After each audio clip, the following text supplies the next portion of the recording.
le sport, bizarrement, mais à mon avis de façon légitime, et ça pourrait faire partie de son beau côté, de sa dimension pédagogique, humaine, libératrice peut-être, le sport redonne dans un univers démocratique sa place à une éthique aristocratique. Parce qu'au fond, quand on dit que le meilleur gagne, hein, la formule du sport même, ça suppose, que tous les êtres humains ne sont pas égaux, parce qu'il faut que le meilleur gagne. Ça suppose que la compétition est légitime. Ça suppose qu'il y a des meilleurs, qu'il y a une aristocratie, une élite. Chacun sait qu'il y a une élite sportive. C'est ce qu'on appelle le sport de compétition. Et ça me paraît, encore une fois, légitime. Mieux vaut s'opposer sur un terrain de foot que les armes à la main dans une rue ou d'une cité quelconque ou dans une guerre, bien sûr.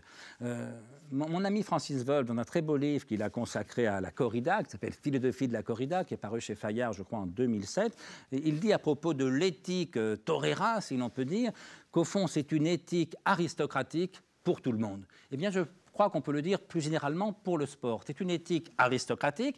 Il s'agit de faire partie des meilleurs, que le meilleur gagne, mais pour tout le monde, parce que bien sûr, le sport n'est pas réservé à une élite de la naissance, du sang ou de la fortune. En tout cas, il faut tout faire pour qu'il ne soit pas réservé à une élite. Et donner place à cette éthique aristocratique, donc fondée sur l'inégalité en fait et en valeur des humains, dans un univers démocratique fondé sur l'égalité en droit et en dignité des mêmes humains, ça me paraît une vraie richesse possible. Ce n'est pas seulement dans le sport, c'est vrai aussi en art. Il y a des artistes supérieurs à d'autres, heureusement. Certains ont du talent, d'autres n'en ont pas. Certains ont du génie, d'autres n'en ont pas. C'est vrai aussi de la morale.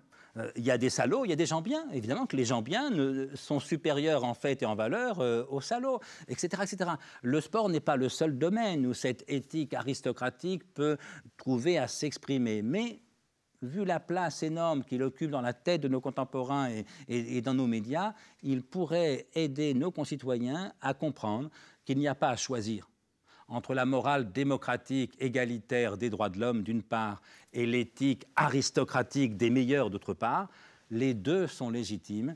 La seule erreur grave serait de les confondre.